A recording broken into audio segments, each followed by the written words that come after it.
cannot be taken for public use without just compensation.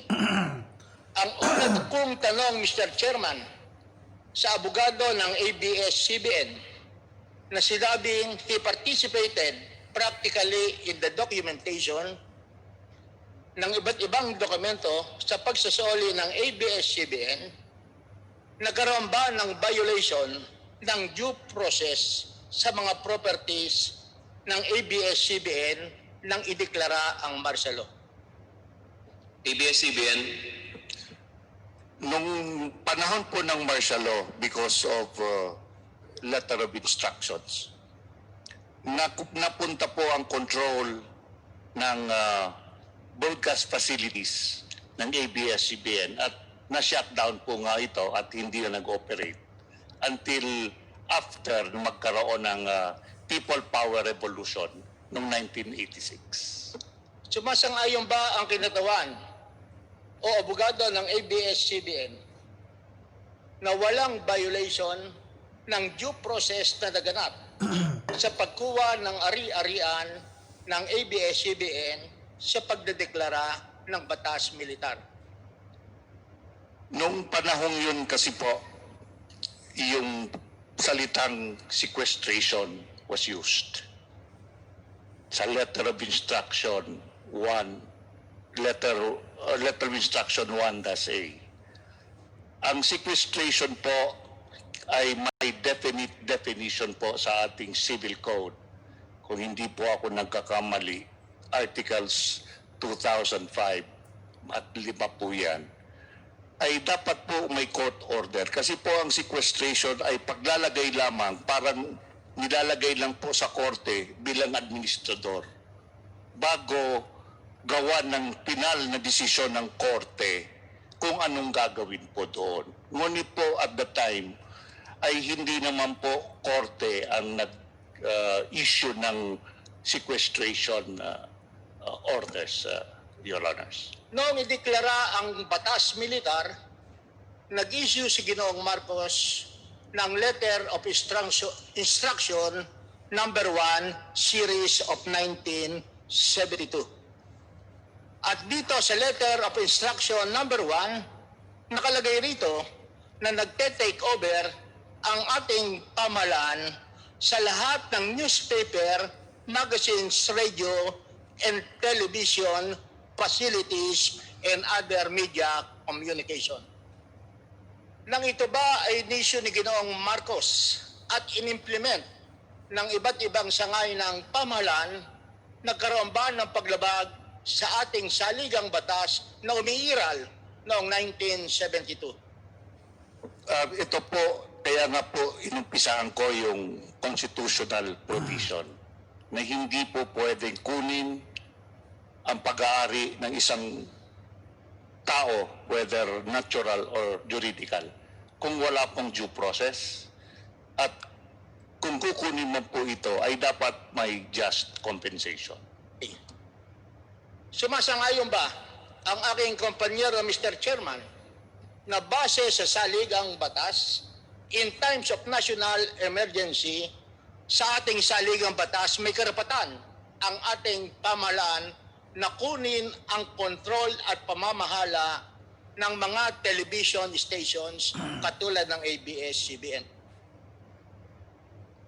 Dapat po nirirespeto pa rin ang saligang batas. Ang aking pong tanong, sumasang-ayon ba ang manananggol ng ABS-CBN na sa ating saligang batas, kahit na panahon ng martial law, kahit na hindi panahon ng martial law, basta may national emergency, may karapatan ang pamahalaan na kunin ang control ng mga television stations, pati na ng pahayagan? With all due respect, Your Honor, ang paniniwala ko po ay kailangan pa rin pong dispituhin ang konstitusyon o saligang batas.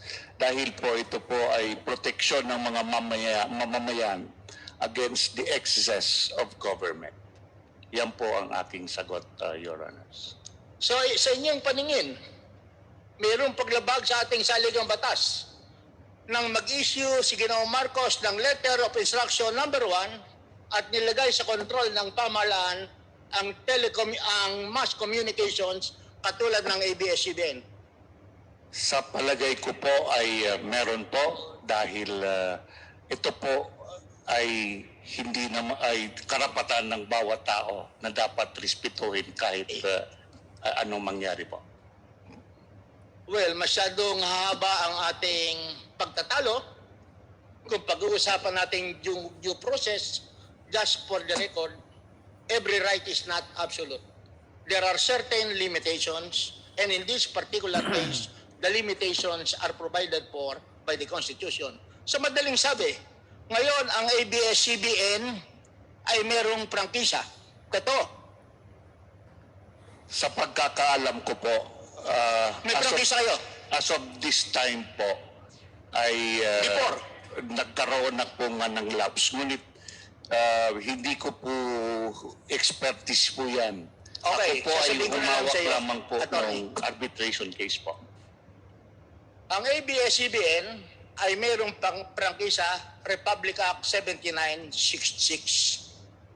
Hindi ka kinakailangan maging ekspertong abogado para malaman natin na mismo sa prangkisa na i-issue ng Congress sa lahat ng telecommunications may nakalagay reservation in favor of the government na pwedeng kunin or take over ang gobyerno sa inisyuhan ng prangkisa in times of national emergency.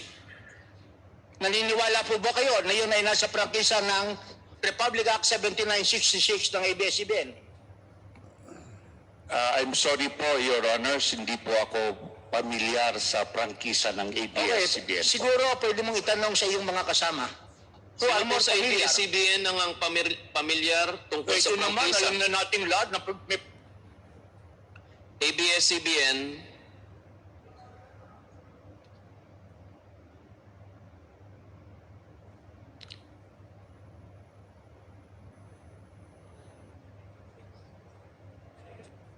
pakibasa. Section 5 po. Pakilakas lamang po. Section 5 po. A special right is hereby reserved to the President of the Philippines in times of rebellion, public peril, calamity, emergency, etc. to temporarily take over and operate the stations of the grantee or to authorize the temporary use and operation thereof by any agency of the government upon due compensation to the grantee for the use of the stations during the period when they shall be so operated. So, base sa inyong prangkisa, meron tayong national emergency, meron tayong pandemic, meron tayong COVID-19. At i-assume natin na ang ABS-CBN is still operating. Kung mag-i-issue ng mga statement through mass media ang ABS-CBN na baliwala yung COVID, mali ang ginagawa ng gobyerno because this is a national emergency, inaamin ba ng mga kinatawan ng ABS-CBN na ang Pangulo, based on the Constitution and based on the franchise of ABS-CBN, ay pwedeng mag-take control over ABS-CBN? Yes, Mr. Chair, yung Okay, sinasabi yes. po is, Thank you very much. yung sinasabi po is temporarily take over Okay, or temporary use. Opo. Temporary. We know that. It will be temporary. Maraming salamat, Ginoong Carlo Patigbak. So, sa madaling sabi, nagkaroon ng EDSA revolution.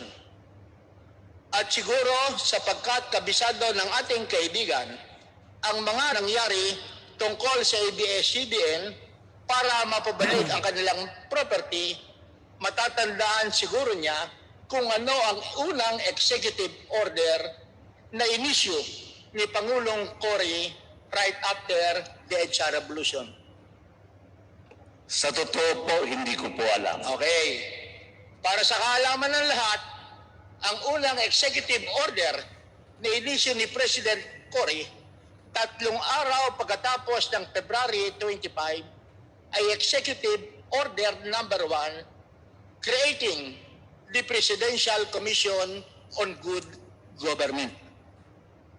At doon sa executive order ng ating Pangulo, binibigyan niya ng kapangyarihan ang PCGG na mag-issue ng writs of sequestration against the properties ng sinasabing Marcos Crony. There was no judicial procedure made. Sa tingin ba ng abogado ng ABS-CBN, sapagkat writ of sequestration ang in-issue, kinakailangan pang dumanto sa husgado at katulad ng sequestration ng ABS-CBN noong 1972, kinakailangan pang dumaan sa husgado o hindi na? Ayon po sa ating sa civil code ay kailangan pong dumaan sa husgado. So mali ang sequestration order na inisyu ng PCGG sa libu-libong properties ng mga cronies ni Marcos sapagkat hindi ito dumaan sa husgado. At that time po, there was a people power revolution and the President Cory Aquino was exercising both legislative and executive powers. At yun nga po, ginamit po yung word na sequestration. That is only po to control the possession, parang administrator lang po. Hindi ba ang nangyari sa ABS-CBN, katulad nyo ng sinasabi nyo, yung properties ng ABS-CBN, hindi nawala sa inyo ang ownership. In-administer lamang ng pamahalaan. Yun ang inyong posisyon sa inyong opening statement. You remain to be the owner of the properties. Tama po, kaya nga po yung sa arbitration lang po. Okay. 6 years. Tayo yan. Maraming salamat, Tanyera. Pasensya na. Marami nang nagtetext sa akin. Naiinip na. So, simple lamang ang tanong. Paano at kailan napabalik ang ABS-CBN pagkatapos ng EDSA Revolution? Paano po yung inalaw po ni Presidente Aquino na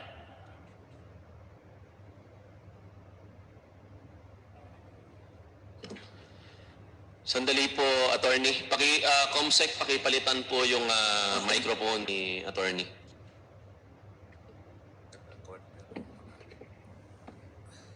Hello po. Salamat po.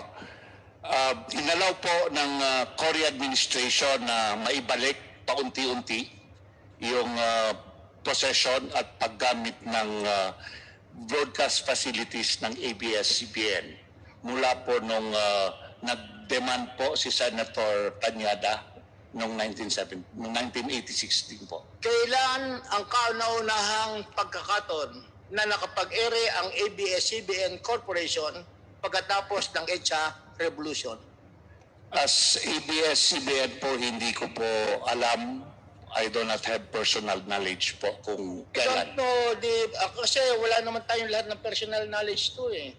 Kasi dumidepensa kayo sa ABS-CBN, inaasahan namin, alam nyo kung kailan nag-broadcast ang ABS-CBN ng EDSA Revolution. Perhaps you can ask yung mga kasama mo rito.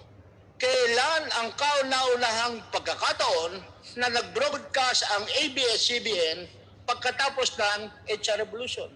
As simple as that. Hindi ko po alam. Meron po bang nakakaalam?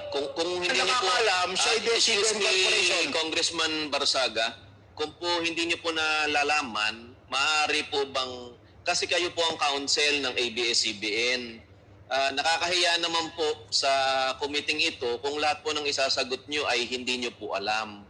Ngayon po, kung hindi nyo po nalalaman, binibigyan po namin kayo ng pagkakataon na magtanong po sa kasama ninyo kung sino po ang nakakaalam. Maraming salamat po, attorney. Salamat po sa reminder, Your Honors. Pasensya na po, Mr. Chair. I don't think any of us were present during that time. Siguro, Mr. Chair, if you can give us a few minutes, magtatanong lang kami sa opisina. Baka may alam po.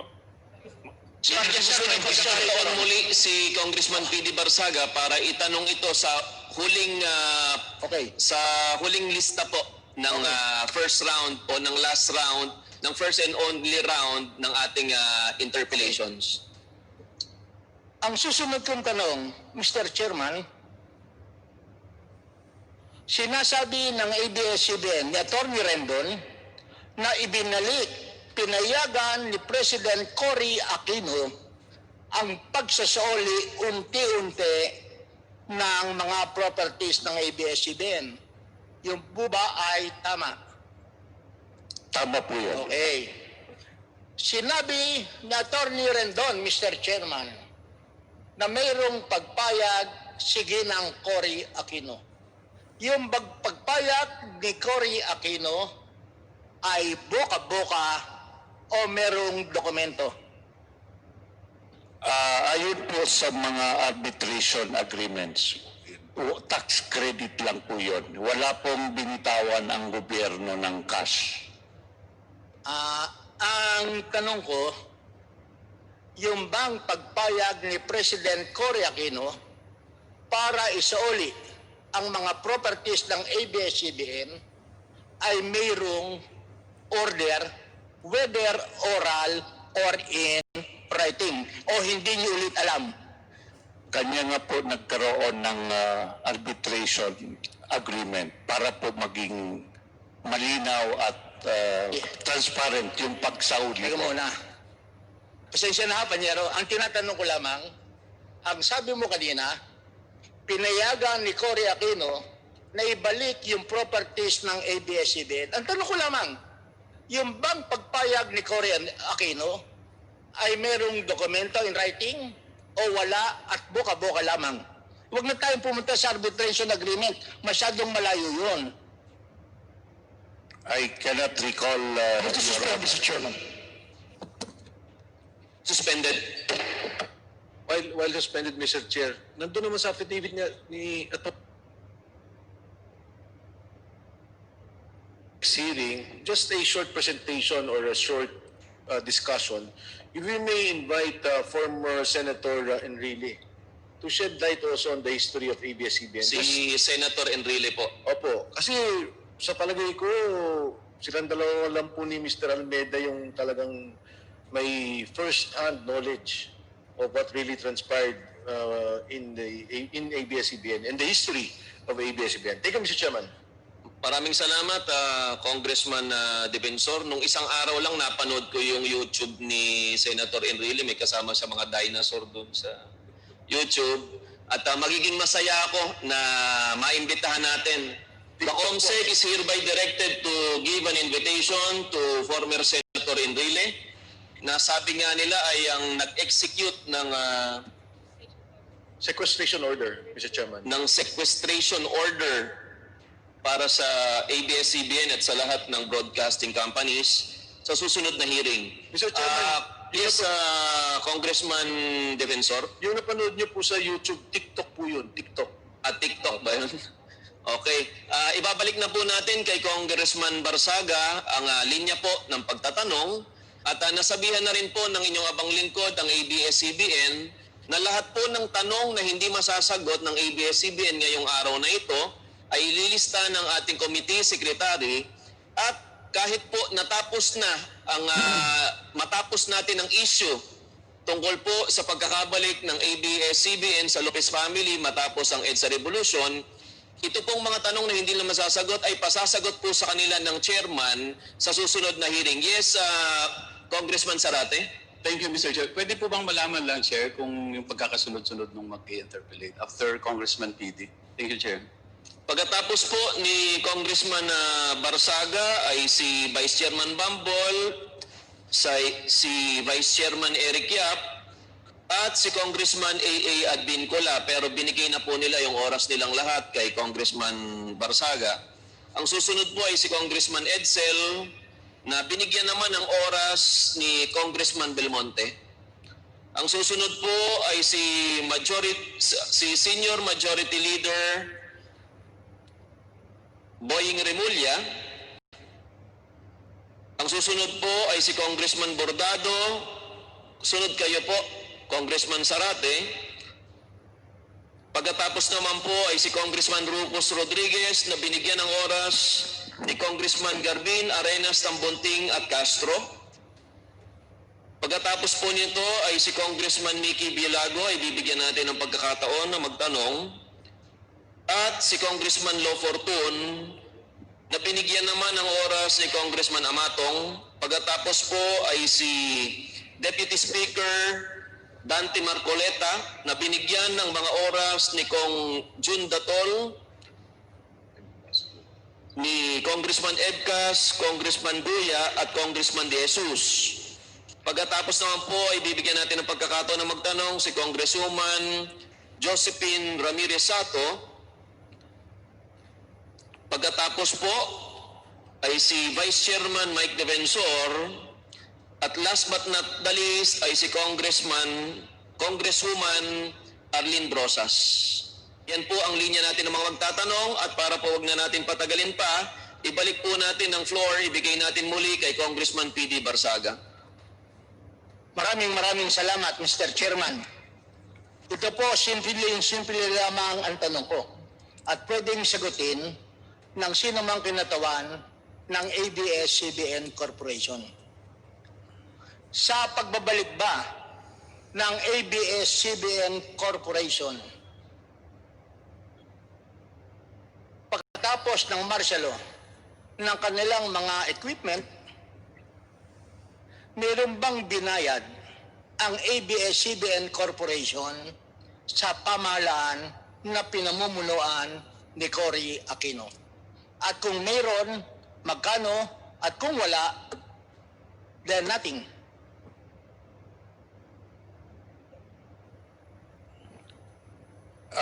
Tulad po ng nabanggit ko, Your Honor, if papayagan niyo po, ay ang basehan po nito lahat ay yung agreement to arbitrate. At nilitis po ito at nagkaroon po ng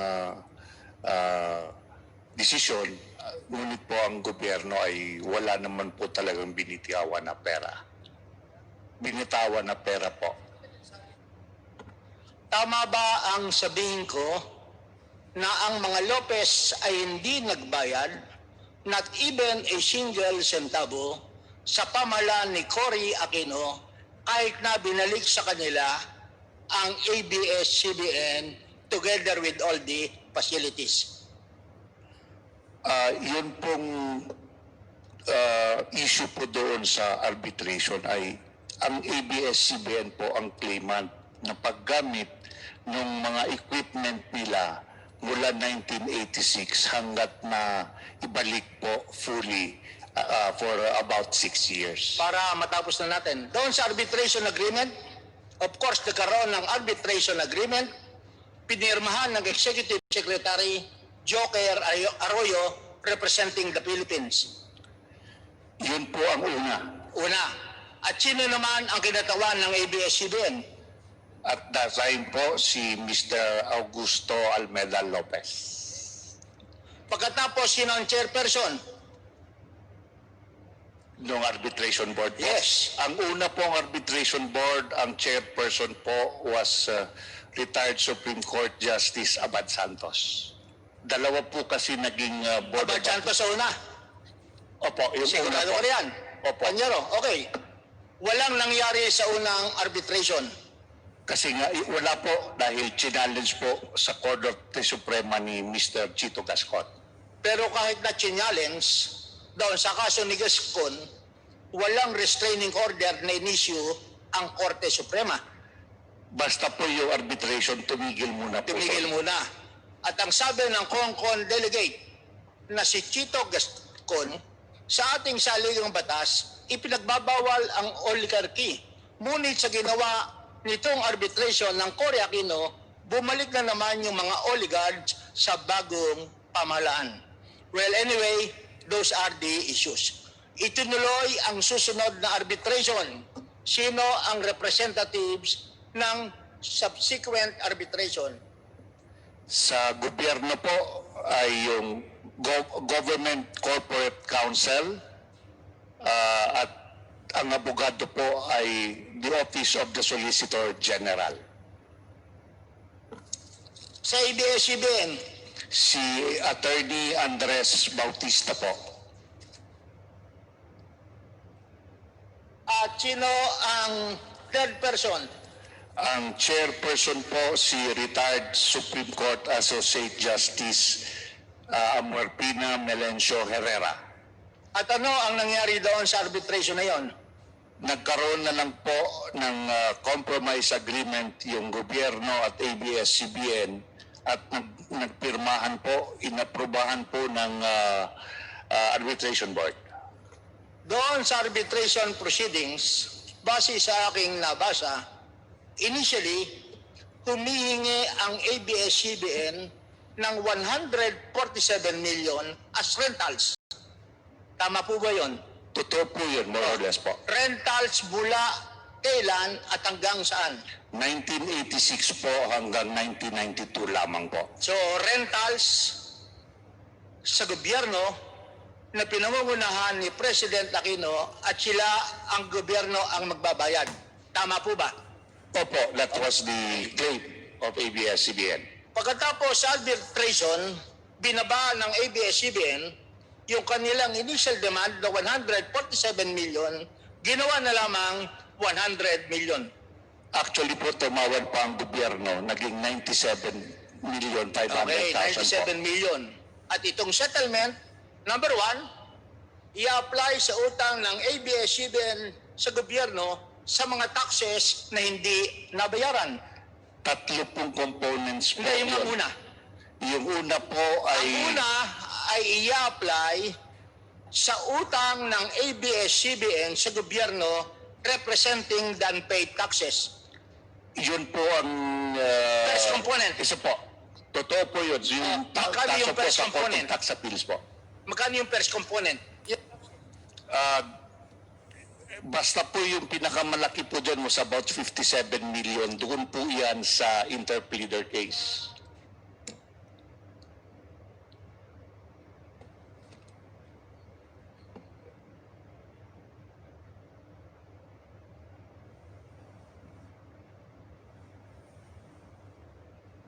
Magkano yung taxes sa compromise agreement?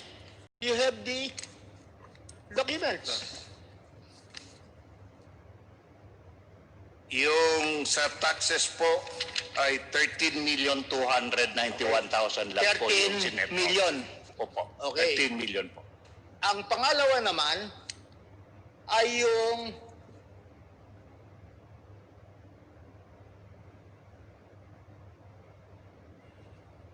$54 million.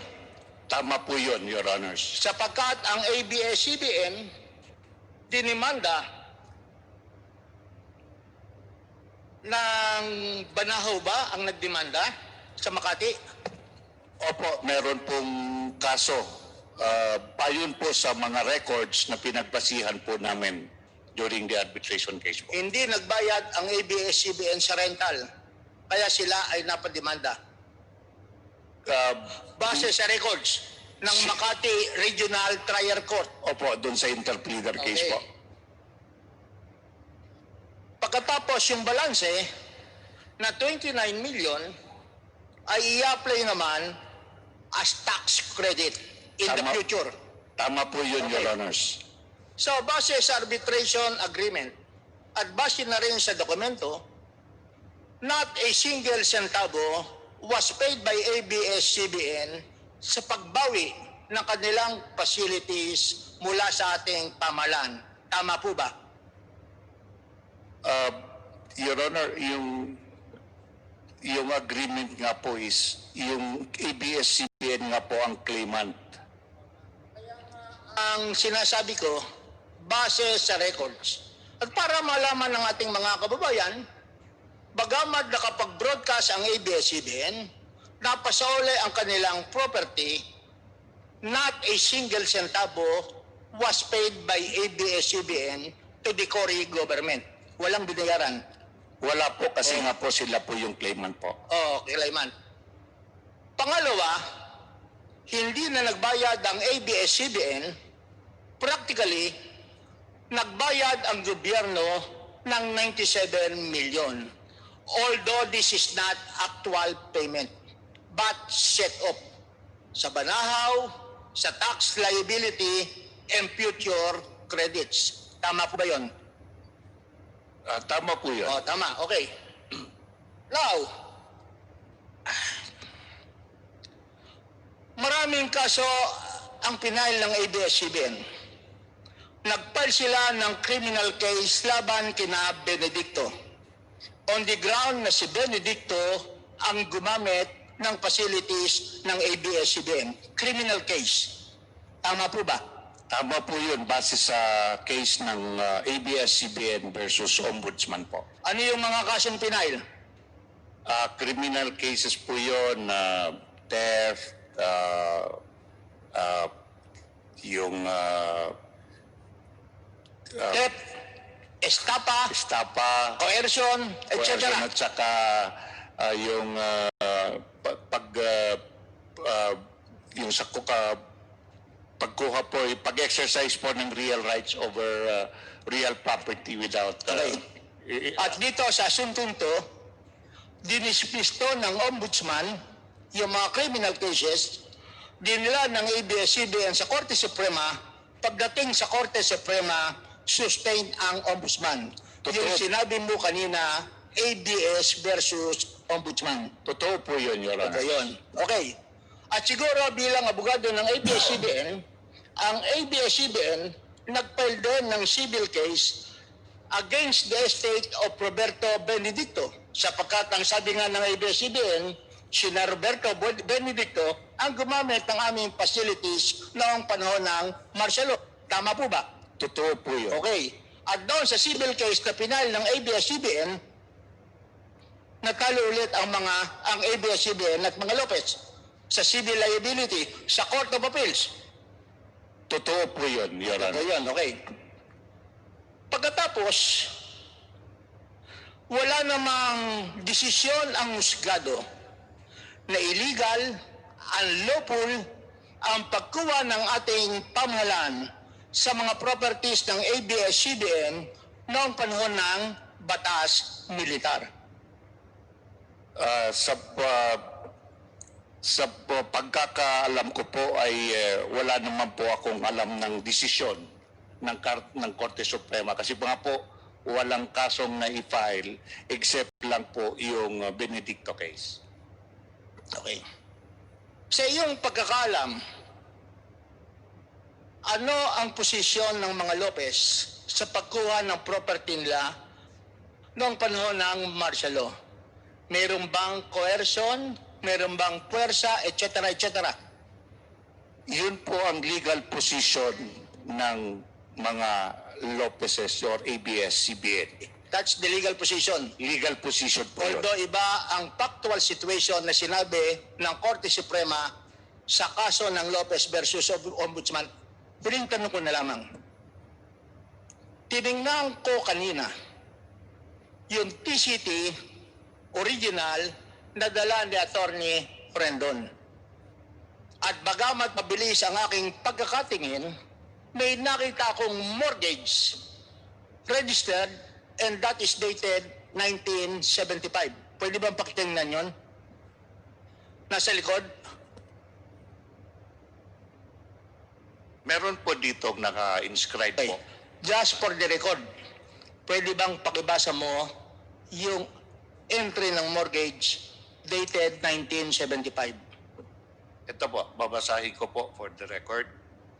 PE 3263-T125702, a mortgage. The Philippine Commercial and Industrial Bank